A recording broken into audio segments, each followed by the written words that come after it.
والفضة والخيل المسومة والأنعام والحرث ذلك متاع الحياة الدنيا والله عنده حسن المآب قل أنبئكم بخير من ذلكم للذين اتقوا عند ربهم جنات تجري من تحتها الأنهار خالدين فيها وأزواج مطهرة ورضوان من الله والله بصير بالعباد الذين يقولون ربنا إننا آمنا فاغفر لنا ذنوبنا وقنا عذاب النار الصابرين والصادقين والقانتين والمنفقين والمستغفرين بالأسر صدق الله العظيم۔ اللہ تعالیٰ فرما رہے ہیں کہ تم خواہشات اللہ نے رکھی انسان کے اندر، خود تو لایا نہیں، اللہ کی طرف سے اس کے اندر مختلف قسم کے جذبے، خواہشات اور منفی مثبت دونوں طرح کی چیزیں اس کے اندر پیدا ہوتی۔ تو ایک انسان عام کوئی بھی ہو، افریقہ میں بھی رہتا ہو، اس کے اندر بھی خواہشات کا اتنا بڑا جہان آباد ہے کہ وہ قیامت تک کی عمر لے کر آئے اور پوری دنیا کے اسباب اسے مہیا کیے جائیں تو یہ عمر تھوڑی ہے اور یہ اسباب کم ہیں۔ اللہ نے انسان کو ڈیزائن کیا ہے جنت کے لیے کہ یہ اللہ کو راضی کر کے جنت میں چلا جائے، پھر جو یہ چاہے گا وہ سارا ہو جائے گا۔ جتنی تیزی سے انسانی خواہش بدلتی ہے اتنی تیزی سے زمانہ نہیں بدلتا، حالات نہیں بدلتے، چیز نہیں بدلتی۔ لیکن جب اللہ کے اس مہمان خانے میں پہنچے گا تو جس تیزی سے اس کی خواہش بدلے گی اس سے زیادہ تیزی سے اللہ اسے وجود عطا فرمائے۔ ایک آدمی اپنے گھر سے بیزار ہو جاتا ہے کہ مجھے نیا گھر بنانا ہے، اسے سال 2 سال چاہیے، یا میں خریدنا ہے تو اسے 2-4 مہینے دھکے کھانے پڑیں۔ مجھے نیا ماڈل کی گاڑی خریدنی ہے تو اس کو آنے والے ماڈل کا انتظار کرنا پڑے گا۔ مجھے یہ کھانا کھانا ہے تو اس کے لیے اسے کہیں ہوٹل جانا پڑے گا، کہیں سے آرڈر دینا پڑے گا، گھر میں بنوائے تو بھی وقت چاہیے۔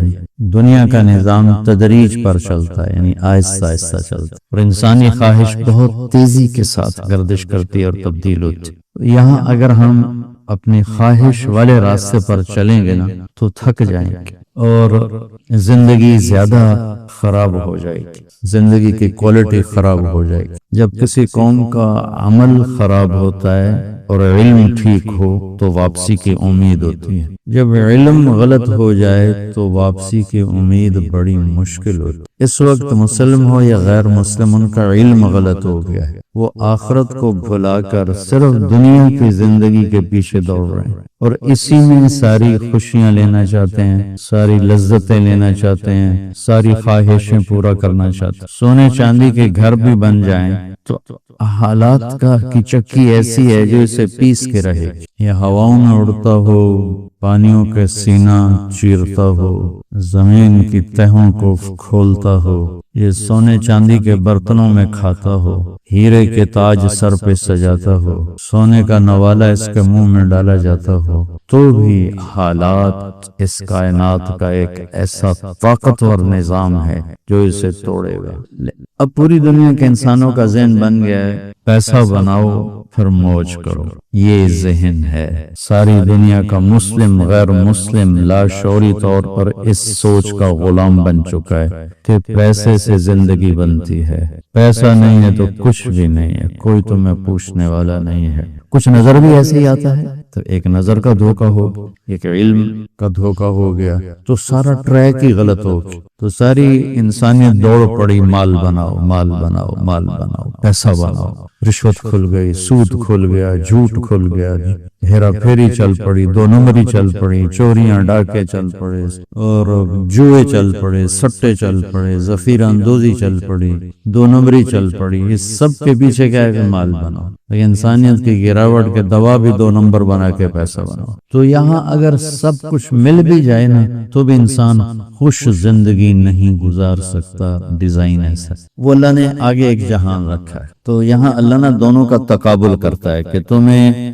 کس چیز کی خواہش ہے، عورتیں ہوں، یعنی میری جو غلط لوگ ہیں وہ تو پھر جانور ہوتے ہیں، انہیں تو کوئی انسانیت نام کی شے نہیں ہوتی، عورت ان کے لیے ایک ٹشو پیپر ہوتی ہے، کھلونا ہوتی ہے، اسے استعمال کیا پھینک دیا، استعمال کیا پھینک دیا۔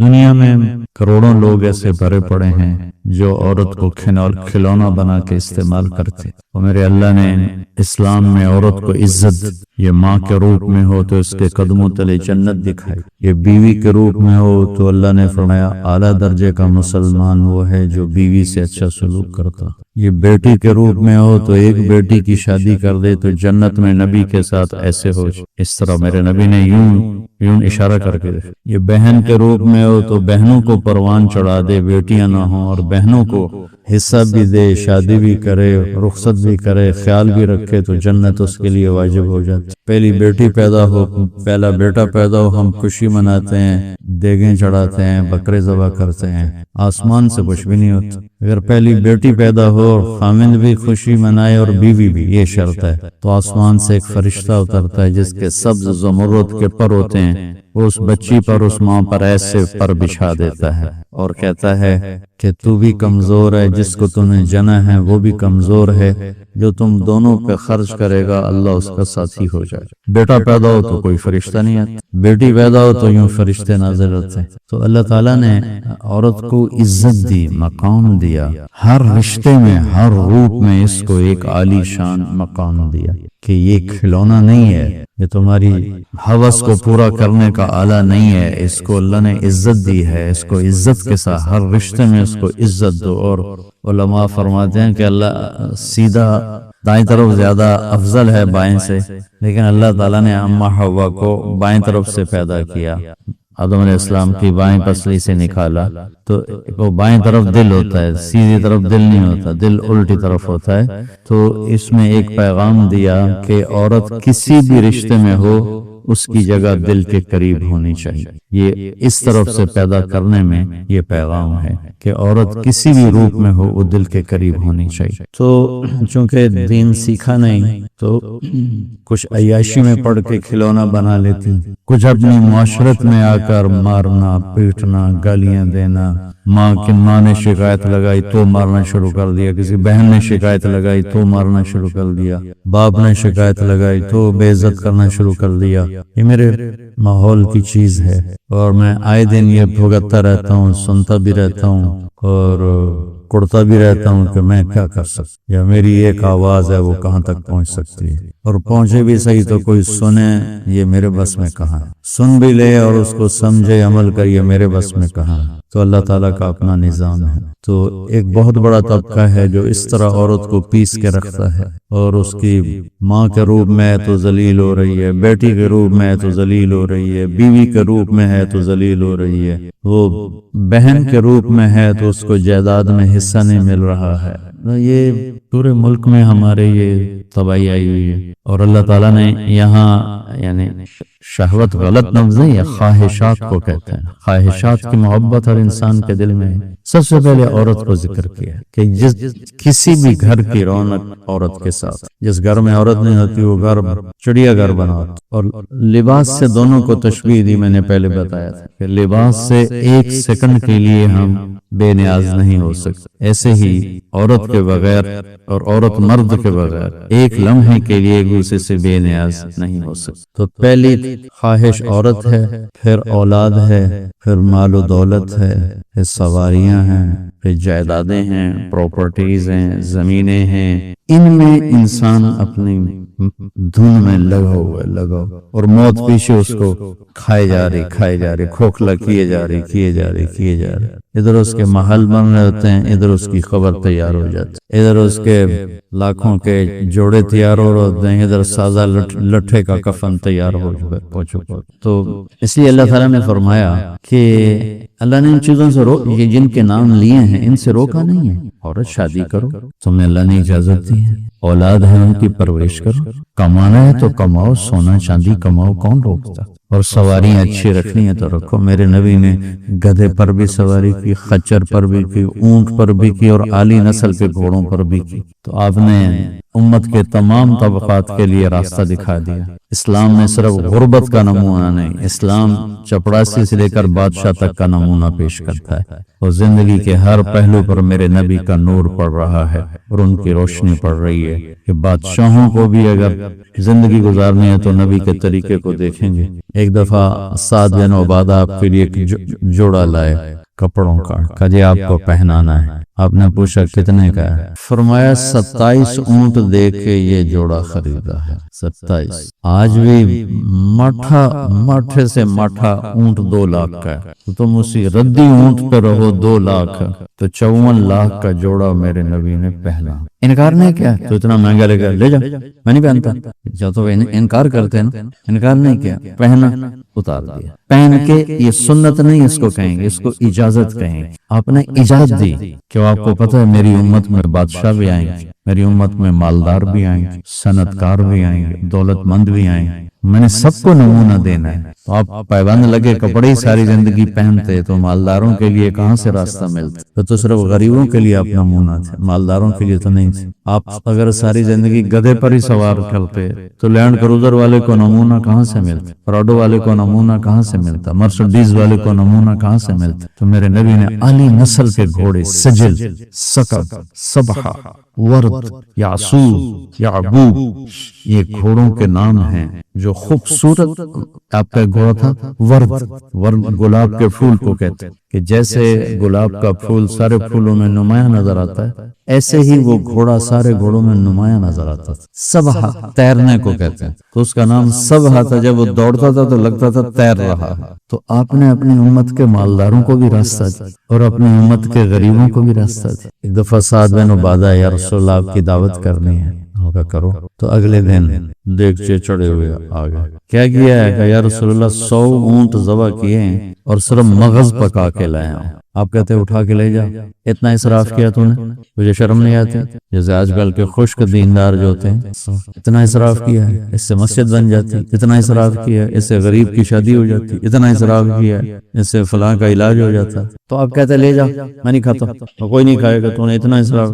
یا رسول اللہ 100 اونٹ ذبح کر کے صرف مغز نکال کے پکایا ہے، آپ کو کھلانا تھا۔ میرے نبی کو تو 1 اونٹ کا مغز ہی کافی تھا، 100 کیوں ہیں؟ اور آپ کہہ رہے ہیں ٹھیک ہے۔ ایک مالداروں کو اجازت دے دی بڑی دعوت کرنے کی، بڑا ولیمہ کرنے کی، بڑی ضیافت کرنے کی، اور 100 اونٹ آپ نے جو ہوگا جلد لے جاؤ، غریبوں سے کہا لے جاؤ۔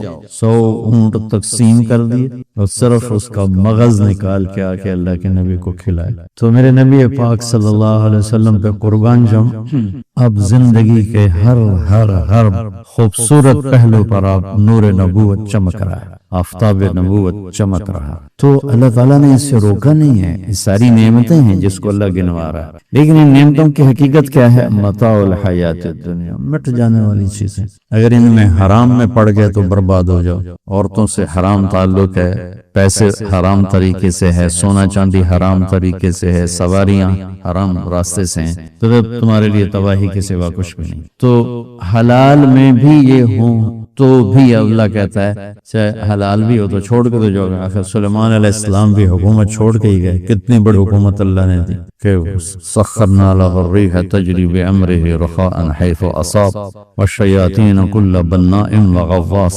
وآخرين مقرنين في الأصفاد، کہ اللہ تعالیٰ نے جنات تابع کر دیے، ہوا تابع کر دی، کیا اللہ تعالیٰ نے ان کے لیے تابع کر دیا، لیکن چھوڑ کے چلی گئے نا۔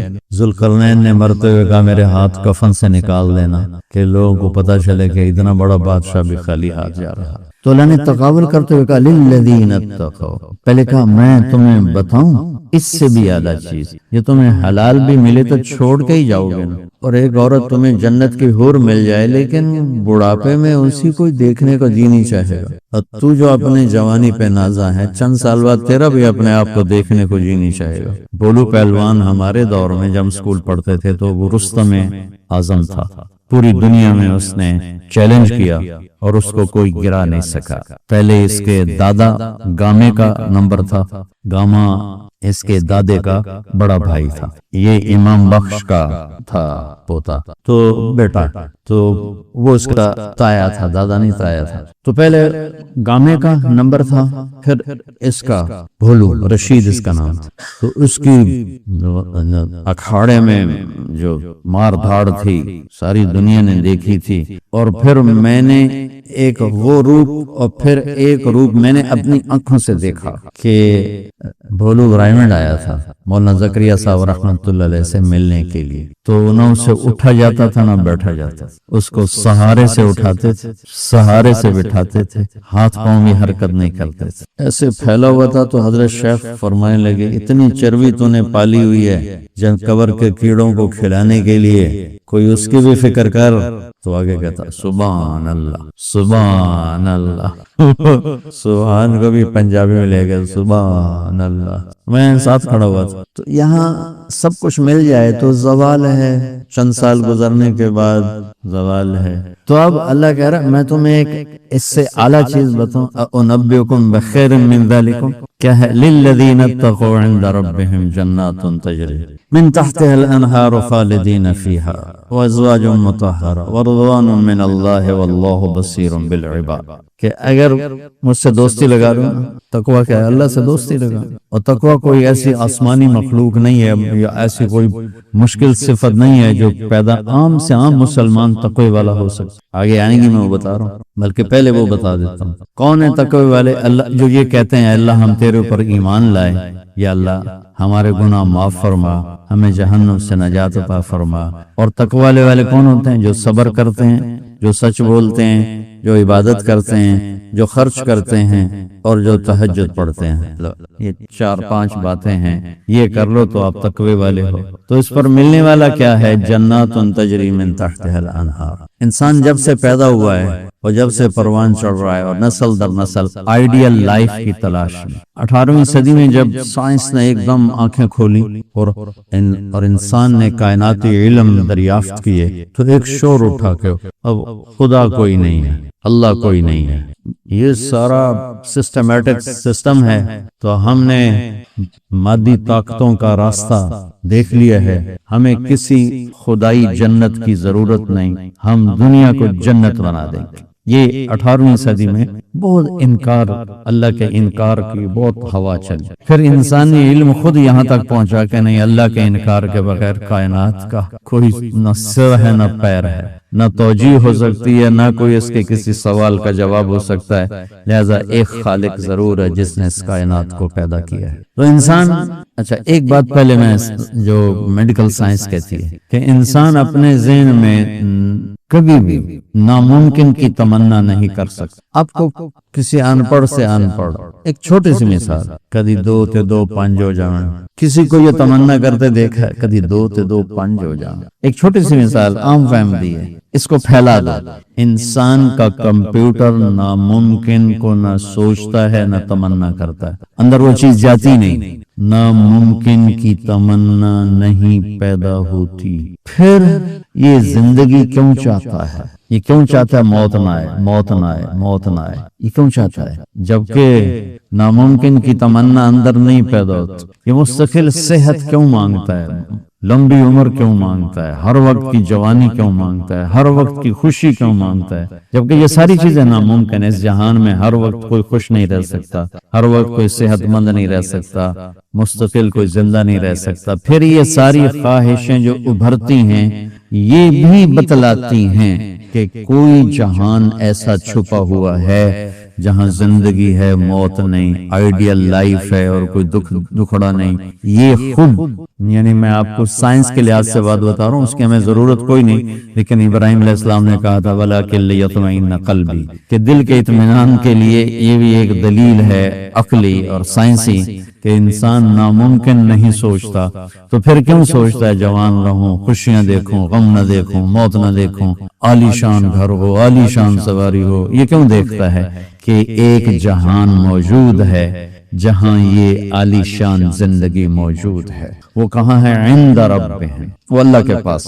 جنت کہاں ہے؟ ساتویں آسمان اس کی بیس ہے، ساتواں آسمان، اور ساتویں آسمان سے بنتی ہے اور یوں اوپر جاتی ہے۔ تو ایسا نہیں کہ وہ بلڈنگ اوپر جاتے جاتے جاتے عرش سے مل گئی، وہ بیچ میں سپیسز ہیں، یہ ایک جنت ہے، پھر ایک یہ ہے، ایک یہ ہے، ایک یہ ہے، ایک یہ ہے۔ عرش کے ساتھ جا کر جو جنت مل گئی ہے کہ اللہ کا عرش اس جنت کی چھت بن گیا ہے، وہ ہے جنت الفردوس۔ ان الذین آمنوا وعملوا الصالحات کانت لهم جنات الفردوس نزلا اولئک هم الوارثون یرثون الفردوس۔ تو فردوس اعلی جنت ہے۔ اللہ نے ساری جنتوں کو بنایا کن کن کن، مطلب اللہ کو کن، اللہ کو بیٹھا کن کن نہیں آکھی جاندہ، یہ صرف ہمیں سمجھانے کے لیے، اللہ کو تو کن کہنے کی بھی ضرورت نہیں ہے، لیکن میرے نبی کا فرمان ہے باقی ساری جنت بنی میرے رب کے امر کے ساتھ، اور جنت الفردوس کو اللہ نے بنایا اپنے ہاتھوں کے ساتھ۔ تو یہ دنیا اللہ نے جس دن بنائی ہے، جس دن، اس سے لے کر آج تک اس کو ایک دفعہ بھی محبت سے نہیں دیکھا، اور جنت الفردوس کو جس دن بنایا ہے اس دن سے لے کر آج تک روزانہ دن میں 5 دفعہ رحمت کی نظر ڈالتا۔ اور جنت الفردوس کو ہاتھوں سے بنایا ہے تو کیا چیز بنی ہوگی؟ ہاتھوں سے بنایا ہے، وہ کیا چیز بنی ہوگی؟ جس دن بنایا تھا اس دن سے لے کر آج، اور آج سے جس دن اس میں جانا ہے، آنے والا زمانہ بھی موجود ہے، گزرا ہوا زمانہ کوئی 25 ارب سال ہے، 30 ارب سال ہے اس کائنات کو بنے ہوئے۔ تو اگر اسی عدد کو لے لیں تو میرے نبی کا فرمان ہے کہ اللہ جنت الفردوس کو روزانہ دن میں 5 دفعہ اس کا میک اپ کرتا، پہلے سے 5 دفعہ جس چیز کا میک اپ ہو وہ کیا چیز بنی؟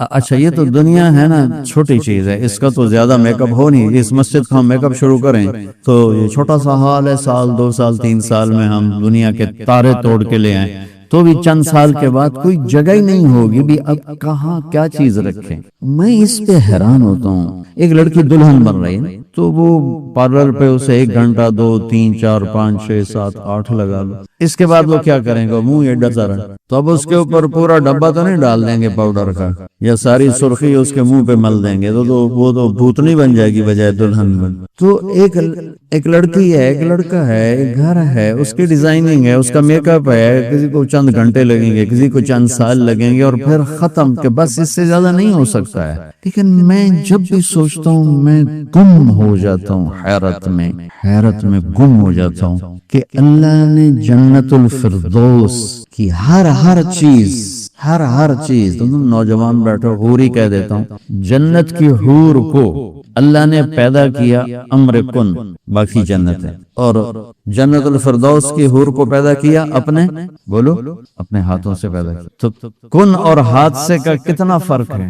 پھر جس دن پیدا کیا تھا اس دن سے لے کر آج کتنے سال ہو چکے ہیں؟ 30 ارب سال سے روزانہ پہلے سے 5 گنا زیادہ اللہ اسے خوبصورت کر دے۔ تو کیا کرتا ہے؟ اور اس کے اندر میک اپ کو قبول کرنے کی کتنی کیپیسٹی ہے، کتنی طاقت ہے کہ وہ روزانہ پہلے سے 5 گنا زیادہ خوبصورت ہوئی جا رہی ہے۔ اس کی ایک چارپائی لے لو، ایک کرسی لے لو، ایک پتا لے لو، ایک تنکا لے لو، ایک مور لے لو، ایک کبوتر لے لو، ایک پانی کا دریا لے لو، شراب کا جام لے لو، سراہی لے لو، بستر لے لو، پردہ لے لو، پلنگ لے لو، گھوڑا لے لو، کوئی چیز جنت کی لے لو، ہرن لے لو، مور لے لو، کوئی چیز، ہر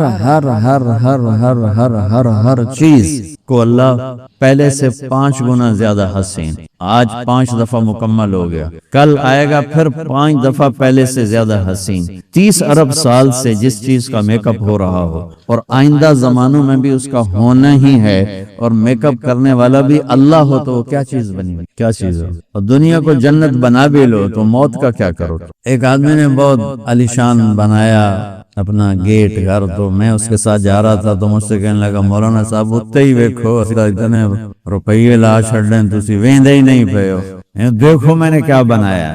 تو مجھ سے کہنے لگا مولانا صاحب اتنا ویکھو تو میں کتنے پیسے لائیں تے کی بنا دیتا ہے۔ تو میرے بولنے سے پہلے خود ہی بول پیا پر مصیبت ہے مر جاونا ہے چھڑ جاونا ساتھ ہی پر مصیبت ہے مر جاونا ہے چھڑ جاونا. میں کہا بھائی ہوں دس تو آپ ہی دس دیتا ہے میں نے ویک کی کرنا تو کیا علاج کر.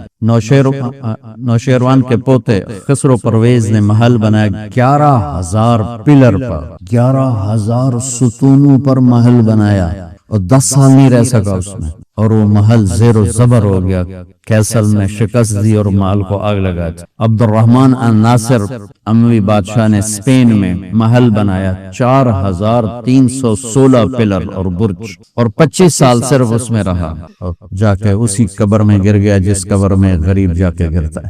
آج اس محل کے کھنڈر میں دیکھ کر آیا ہوں قرطبہ میں کیا وہ شان و شوکت. 300 ہجری میں بننا شروع ہوا اور 1,000 خچر سامان ڈھونے کے لیے اور 10,000 مزدور مستری راج اس پہ کام کرنے کے لیے چونکہ اس مینو کام تھا سارا مشینی کام تو تھا نہیں. اور پوری دنیا سے سونا چاندی ہیرے لائے گئے اور مختلف جگہ پہ پارے کے تالاب بنائے گئے سورج کی گردش کو سامنے رکھ کر کہ پارا چونکہ ٹکتا نہیں یوں کرتا ہے تو سورج کی شعائیں اس پر پڑتی اور جب وہ پارا ڈانس کرتا تو شعا بھی ڈانس کرتے ہی اوپر جا کے محل پہ پڑتی تو پورا محل یوں رقص کرتا ہوا نظر آتا تھا. یوں سارا محل جھومتا نظر آتا تھا. اتنا اس اللہ کے نیک بندے نے تباہ کیا پیسہ قوم کا اور ٹوٹل 25 سال.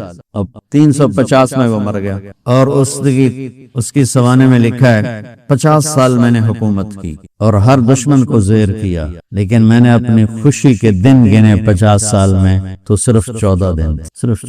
تو اب اس کا کیا علاج ہے کہ آپ نے سب کچھ بنا لیا موت کو بھگاؤ. جب موت ہے تو اللہ کہتا ہے یہ آئیڈیل ہوم نہیں بن سکتا لہذا یا مجھ سے دوستی کر لے تقوی اختیار کر لے پھر تو دیکھ میں تیرے لیے جنت بنا کے بیٹھوں. 7ویں آسمان سے چلتی ہے اور پھر یہ درجات ہیں. 100 درجات تو صرف جنت الفردوس کے ہیں اور باقی پتہ نہیں کیا چیز. اچھا 7ویں آسمان پہ یہ اس کی 7واں آسمان اس کی بیس ہے اور پھر 7ویں آسمان سے باہر نکل گئی جیسے ہم وہ لوہا ڈال کے اور آگے شیڈ بنا دیتے ہیں نیچے کوئی ٹیک نہیں ہوتی لیکن لوہے کے سریے ڈال کے شیڈ بنا دیتے ہیں. جنت کو اللہ تعالیٰ نے 7ویں آسمان سے یوں باہر نکالا ہے. کتنا باہر نکالا ہے وہ اللہ ہی بہتر جانتا ہے. پھر اس کو اوپر اٹھایا ہے اور اپنے عرش کو اس کی چھت بنایا ہے. جنت الفردوس کے لیے اللہ کا عرش چھت ہے اس مسجد کی چھت کی طرح اور باقی جنتوں کے لیے اللہ کا عرش چھت ہے آسمان کی طرح. تو اس میں ایک تنکا لکڑی یا گھاس وہاں کا تنکا بھی سونے چاندی سے بنا ہوا ہے. یہاں کے درخت لکڑی کے ایک کہنے لگا سونے چاندی سے پھل کیسے آئے گا. میں نے کہا لکڑ تو پھل کے میں آ جائے گا. یہ کوئی ہے عقل میں آنے والی بات کہ لکڑی سے پھل نکلا ہے لیکن چونکہ ہم ہر وقت دیکھتے رہتے ہیں تو وہ ہمارا ذہن اسے قبول کر چکا ہے. ورنہ کوئی عقل کی بات ہے کہ لکڑی میں سے آم نکل آتا ہے اور لکڑ میں سے انگور نکل آتا ہے چھوٹی سی بیل میں سے اتنا بڑا تربوز نکل آتا ہے. یہ کیا چکر ہے زمین پر پڑے اتنا ہو جاتا ہے. وہ کہتے ہیں کوئی فلسفی جا رہا تھا تو اس نے دیکھا اتنا بڑا تربوز زمین پہ پڑا ہوا اور آم لگے ہوئے درخت پر تو کہنے لگا ایک ہی گل ہے چھوٹے اتلا دیتے ہیں بڑے نو ہیٹھاں پاتا ہے. تو ابھی اسی سوچ میں تھا تو ایک کام ٹوٹ کے اس کی ٹنڈ پہ لگا کہنے لگا سمجھ آ گئی یہ میرے اتنے ہندوانا ڈاندا تو میرا کی حال میرے اوپر یہ تربوز گرتا تو میرا کیا حال ہوتا مجھے سمجھ میں آ گیا.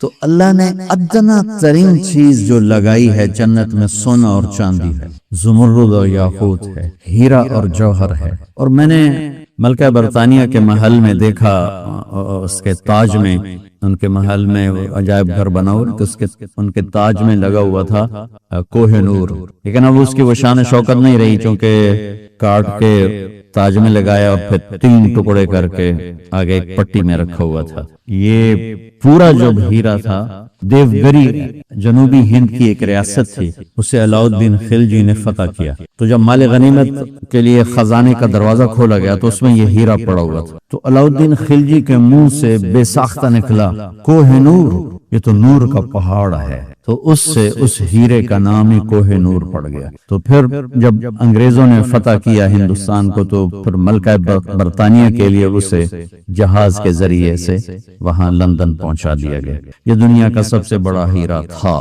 ہو سکتا ہے اب اس سے بڑے ہوں، لیکن جنت کے کسی بھی لباس میں، تاج میں، گلاس میں، سراہی میں، میز پر، کرسی پر، بستر پر، مسیری پر، پلنگ پر، دروازے پر، کھڑکی پر جو موتی ہیرے جڑے ہوئے ہوں گے، اس میں سب سے چھوٹا موتی یا ہیرا یا نیلم یا زمرد یا پکھراج، جو بھی تم نام لے لو جو آج دنیا میں قیمتی پتھر پائے جاتے ہیں، اس کو لا کر یہاں ٹیبل پر رکھ دو، وہ اتنا سارا ہو تو میرے رب کی قسم یہاں سے آسمان تک روشنی پھیل جائے اور خوشبو پھیل جائے، خوشبو پھیل جائے۔ تو اللہ تعالیٰ کہہ رہا ہے تم مجھ سے صلح تو کرو، مجھ سے یاری لگاؤ، تو میں نے آئیڈیل ہوم تمہارے لیے بنایا ہوا ہے۔ ایک نوجوان کہنے لگا اللہ حوروں کا لالچ کیوں دیتا ہے؟ میں نے کہا زنا سے روکنے کے لیے، کیونکہ لوگ شادی کر کے بھی زنا نہیں چھوڑتے، اور اللہ معاشرے کو پاک دامن دیکھنا چاہتا ہے۔ جس معاشرے میں زنا پھیل جاتا ہے وہ معاشرہ برباد ہو جاتا ہے، تو اللہ چاہتا ہے کہ ہر مرد عورت پاک دامن زندگی گزارے، اس لیے نکاح کا راستہ رکھا،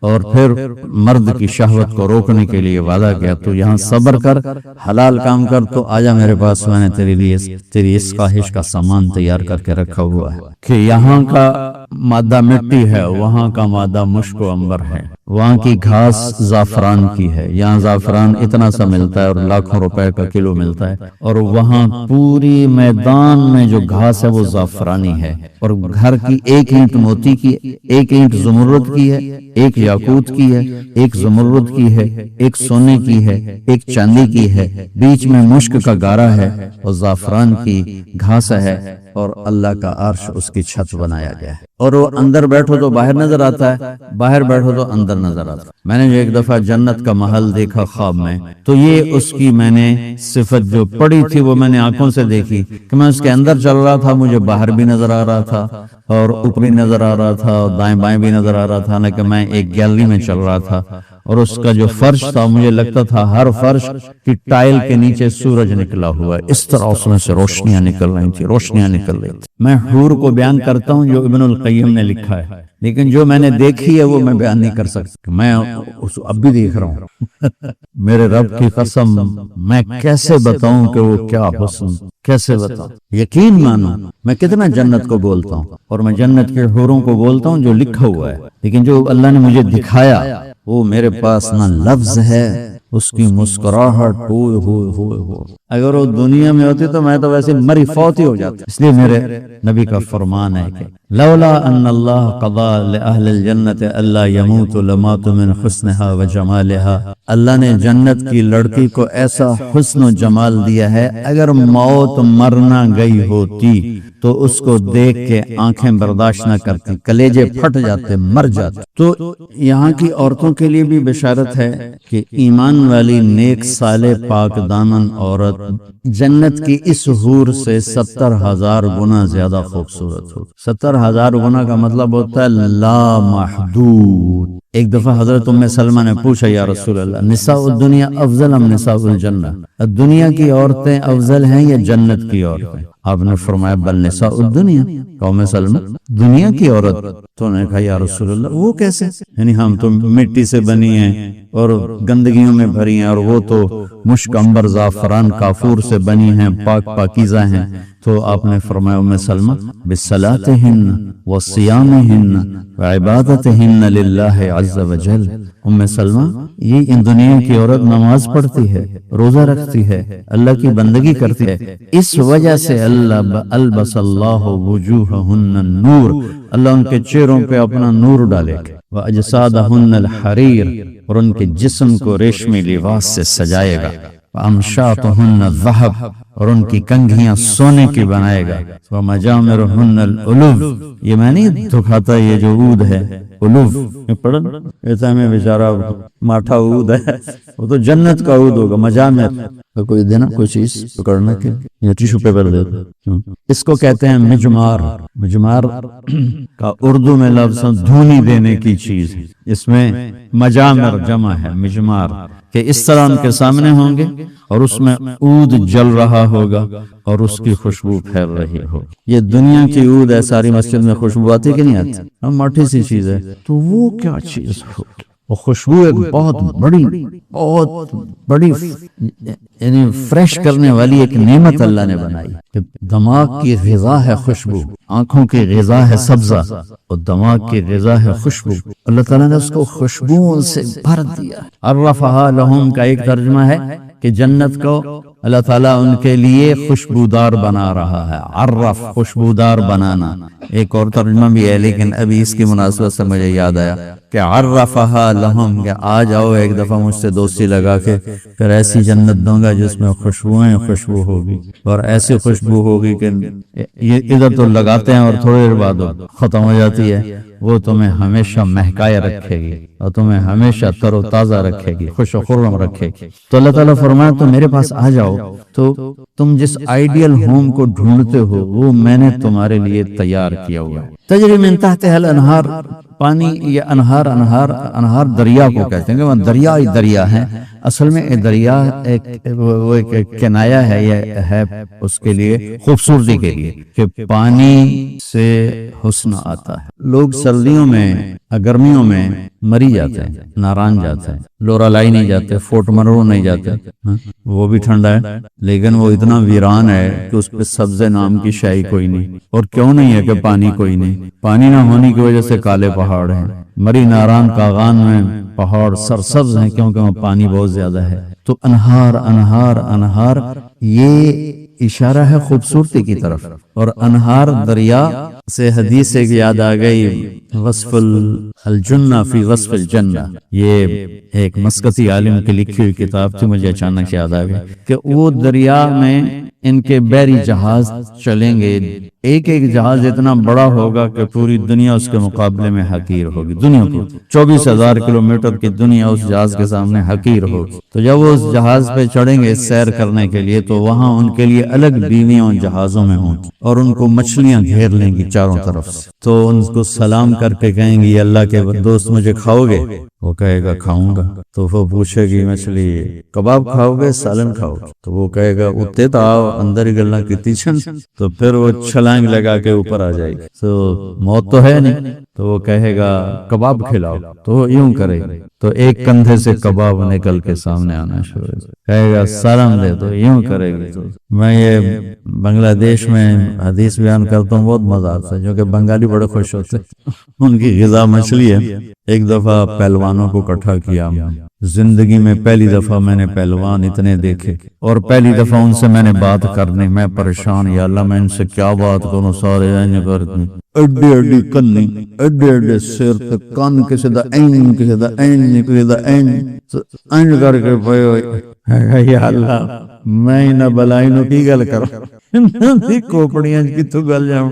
کبھی زندگی میں پہلوانوں سے بات نہیں کی تو بڑا پریشان. ظہر کی نماز کے بعد بیان تھا مونی روڈ، وہ پہلوانوں کا کھڑا تھا. خیر نماز اور کی ہو رہی تھی تو نماز کے دوران اللہ نے نا میری راہبری فرمائی. مجھے ایک حدیث یاد آ گئی تو بیان شروع ہوا تو ان کے بیٹھنے کا انداز ایسا جیسے کہ اکھاڑے میں ہی بیٹھے ہوئے ہیں، وہ لتاں لمیاں کیتی ہوئی ہیں تو منہ اتنا کیتے ہوئے.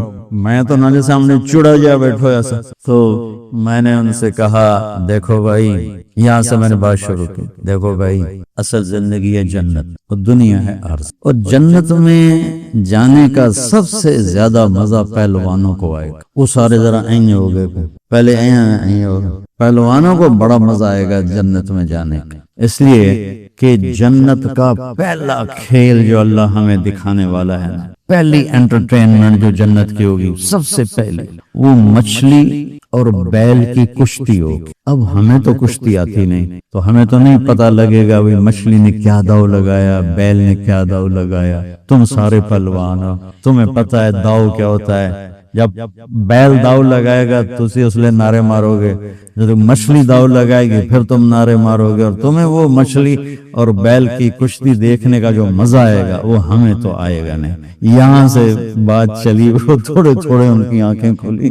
تو اللہ تعالیٰ نے ایک عجب گھر بنایا ہے، اور ہمیں ذوق ہی نہیں، چونکہ جنت کے تذکرے کوئی نہیں، اور زندگی گزر گئی سفروں میں، جتنا عرب میں جذبہ ابھرتے دیکھا نا جنت کا، وہ اجمی تو ٹھنڈے برف کھا کے بیٹھے ہوں۔ ایک دفعہ میں تھوڑا فرق کرو، بس میں تھا یہاں، ایک عرب جماعت آئی ہوئی تھی، وہ میں گیا ان کو ملنے، وہ تعلیم کرا رہے تھے، اس میں ایک بدو وہ یوں کر کے نا تعلیم میں سوئے ہوئے تھے، تو انہوں نے مجھے کہا آپ تھوڑی بات کر لیں، تو میں نے بات شروع کر لی، وہ سویا رہا، مجھے خیال آیا اس بابے نے اٹھاواں کہ میں، تو تھوڑی دیر کے بعد میں نے جنت شروع کی نا، تو وہ پہلے یوں ایسے سویا ہوا تھا بالکل، جب جنت شروع ہوئی تو اس نے مجھے یوں دیکھا، ایک آنکھ سے دیکھا، ایک آنکھ تو کافی دیر ایسے دیکھتا رہا، پھر یوں ہوا، پھر یوں ہوا، وہ پھر ایک دم جمپ لگایا، اور میں نے عیناک کھولی نا کہ عیناک کیا چیز ہے، تو پھر جمپ لگا کے ناچنا شروع ہو گیا،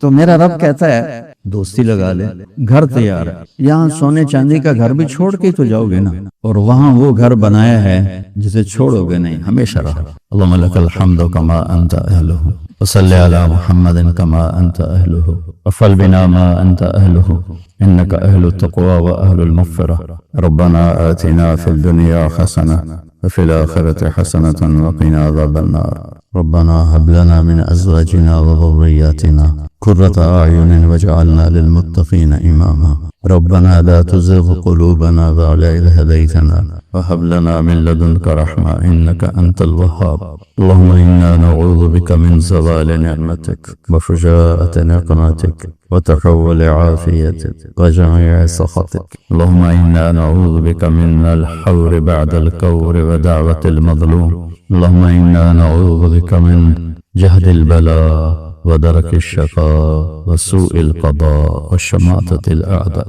اللهم إنا نعوذ بك من الكفر والفقر، ونعوذ بك من عذاب القبر لا إله إلا أنت، اللهم إنا نعوذ بك من الكسل والهرم وسوء الكبر وفتنة الدنيا وعذاب القبر، اللهم لا تخزنا فإنك بنا عالم، ولا تعذبنا فإنك علينا قادر، اللهم اجعلنا من ورثة جنة النعيم ولا تخزنا يوم يبعثون، ربنا اصرف عنا عذاب جهنم إن عذابها كان غراما، ربنا ما خلقت هذا باطلا سبحانك فقنا عذاب النار، ربنا لا تؤاخذنا إن نسينا أو أخطأنا، ربنا ولا تحمل علينا إصرا كما حملته على الذين من قبلنا، ربنا ولا تحملنا ما لا طاقة لنا به، واعف عنا واغفر لنا وارحمنا أنت مولانا وانصرنا على القوم الكافرين، اللهم وفقنا لما تحب وترضى، اللهم وفقنا لما تحب وترضى، اللهم وفقنا لما تحب وترضى، اللهم متعنا بأسماعنا وأبصارنا وقواتنا ما أحييتنا، اللهم ما مننت به علينا فتممه، وما أنعمت به علينا فلا تسلبه، وما سترته منا فلا تهتكه، وما علمته منا فاغفره، اللهم ما مننت به علينا فتممه، وما أنعمت به علينا فلا تسلبه، وما سترته منا فلا تهتكه، وما علمته منا فاغفره۔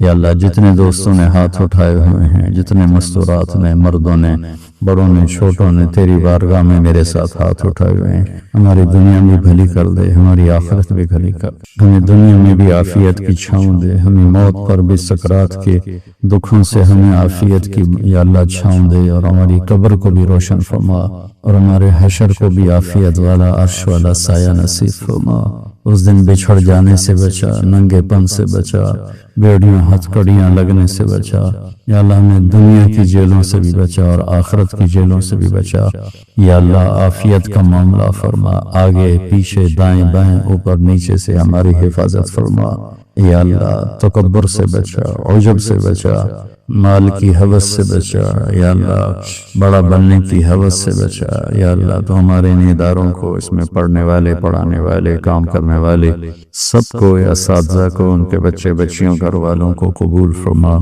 آسانیاں فرما یا اللہ۔ پورے ملک کی حفاظت فرما، پورے ملک کو اندرون بیرون دشمنوں سے محفوظ فرما، پوری دنیا انسانیت کو ہدایت نصیب فرما۔ وجہ تیری نظر میں فرعون ہے، ان کے وجود سے دھرتی کو پاک فرما دے، اور ظلم و ستم کے پہاڑ توڑنے والوں کو نیست و نابود فرما دے۔ اپنے حبیب کی امت نگہبان بن جا میرے مولا۔ جتنے لوگ روزے رکھ رہے ہیں سب کے قبول فرما، جو ابھی تک غافل ہیں انہیں رکھنے کی توفیق لے۔ جو یا اللہ تیری بارگاہ میں حرم شریف میں یا مدینہ میں پہنچے ہوئے ان کی حاضریاں قبول فرما، اور جو فوت ہو کے تیرے پاس پہنچے ہیں ان کے درجے بلند فرما۔ جب ہمارے جانے کا وقت ہے تو سلامتی، عافیت والی واپسی مقدر فرما۔ ربنا آتنا فی الدنیا حسنہ وفی الآخرۃ حسنۃ وقنا عذاب النار، آمین۔